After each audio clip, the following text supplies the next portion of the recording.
Exercise 3.2 question number 5. Find the mean proportional of a square minus b square and a plus b a divided by a minus b. ठीक है students, mean proportional जो है वो हमने find करना है। ठीक है, किसका? A square minus B square and A plus B A minus B. Solution में हम यहाँ पर सपोज करते हैं कि let X be the mean proportional. ठीक है, इसको हम सपोज करते हैं कि ये मीन प्रोपोर्शनल है हमारे पास। ठीक है, of and A square minus B square X जो कि मीन प्रोपोर्शन हमने कंसिडर किया था A plus B A minus B are in continued proportion. ठीक है, इसको हम कंटिन्यूड प्रोपोर्शन कह देते हैं। तो स्टूडेंट्स, कंटिन्यूड प्रोपोर्शन का हमें पता है कि वो हमारे पास किस तरीके से होता है, कंटिन्यूड प्रोपोर्शन। अब स्टूडेंट्स, ये ए स्क्वायर माइनस बी स्क्वायर ये एक्स जो कि मीन प्रोपोर्शन हमने कंसिडर किया था A plus B A minus B. अब इसको हम लिख देते हैं रेशो की फॉर्म में। ये फर्स्ट क्वांटिटी, ये सेकंड, ये थर्ड। फर्स्ट क्वांटिटी, ठीक है, और रेशो सेकंड क्वांटिटी एक्स है इज इक्वल टू, इसकी जगह प्रोपोर्शनल का भी साइन हम यूज़ कर सकते हैं जो 4 डॉटेड साइन होता है। फिर उसके बाद इज इक्वल टू के बाद सेकंड क्वांटिटी जो कि एक्स है, फिर उसके बाद रेशो थर्ड क्वांटिटी जो कि A plus B divided by A minus B है। ठीक है, तो बस ये हमारे पास मीन है, एम है, और ये हमारे पास जो है वो क्या है, एक्सट्रीम है। ठीक है, जिसको हमने ई कह दिया। अब स्टूडेंट्स, हम कैसे लिखते हैं? पहले प्रोडक्ट ऑफ मीन जो कंटिन्यूड प्रोपोर्शन होता है उसमें हम लिखते हैं कि प्रोडक्ट ऑफ मीन जो है वो इक्वल है किसके? प्रोडक्ट ऑफ एक्सट्रीम के। ठीक है, इसको हम इक्वल लेते हैं कि प्रोडक्ट ऑफ एक्सट्रीम के इक्वल है।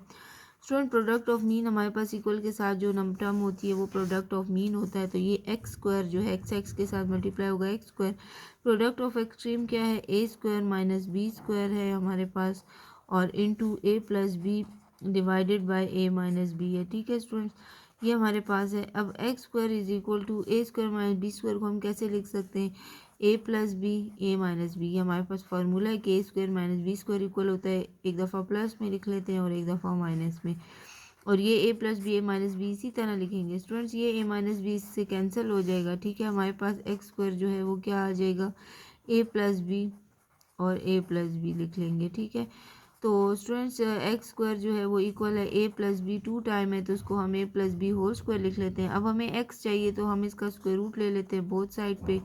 ठीक है, ए प्लस बी का भी स्क्वायर ले लेते हैं। ठीक है, यहाँ पर स्क्वायर रूट से कैंसिल, यहाँ पे भी कैंसिल, एक्स की वैल्यू हमारे पास ए प्लस बी रह जाएगी, और ये हमारे पास जो है वो मीन ऑफ प्रोपोर्शन फाइंड हो गया। ठीक है, ये इसका रिक्वायर्ड रिजल्ट आ गया।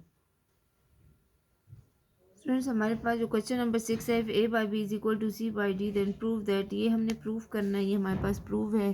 ठीक है, ये हमारे पास एक जो है वो क्वेश्चन गिवन है, उसमें हम सोल्यूशन में सबसे पहले लिख लेते हैं गिवन दैट, हमारे पास क्या गिवन है कि A by B is equal to C by D. ठीक है, इसको हम स्टूडेंट्स सी बाई डी को is equal to A by B भी लिख सकते हैं, दोनों टर्म इक्वल हैं।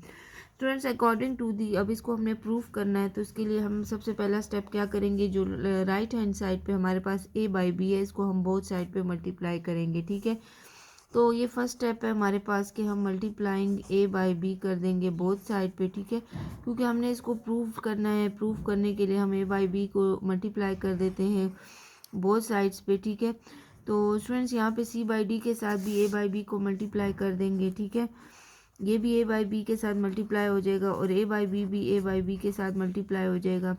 तो यहाँ पे स्टूडेंट्स ए सी आ जाएगा और यहाँ से बी डी आ जाएगा मल्टीप्लाई होकर। ठीक है, यहाँ से ए स्क्वायर आ जाएगा और डिवाइडेड बाई बी स्क्वायर आ जाएगा।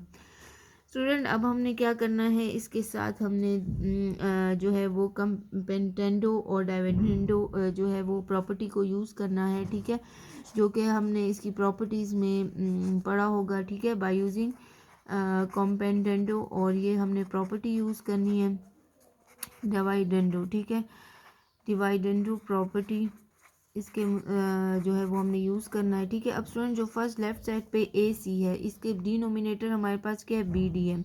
तो कमेंडेंडो जो प्रॉपर्टी है उसमें हम क्या करें? ठीक है, कमेंडेंडो प्रॉपर्टी क्या है कि ए सी जो है इसके साथ हम प्लस करेंगे, कमेंडेंडो में हम प्लस करते हैं बी डी, और हम इसके साथ डिनोमिनेटर में जो है वो माइनस करेंगे। ठीक है, ये माइनस जो है वो डिविडेंडो प्रॉपर्टी है। ठीक है, तो स्टूडेंट्स, इसमें हमने क्या करना है, अब नेक्स्ट हमारे पास ए स्क्वायर बी स्क्वायर है। इसी तरह न्यूमरेटर में ए स्क्वायर के साथ प्लस कर देंगे, जो डिनोमिनेटर है बी स्क्वायर। इसी तरह हम जो डिविडेंड प्रॉपर्टी है उसमें हम सब्ट्रैक्शन करते हैं, तो हम ए स्क्वायर के साथ माइनस बी स्क्वायर करेंगे। ठीक है, अगर हम क्वेश्चन में देखें तो यही हमारे पास रिक्वायर्ड है कि हमने ए सी प्लस ए डी ये फाइंड करना है।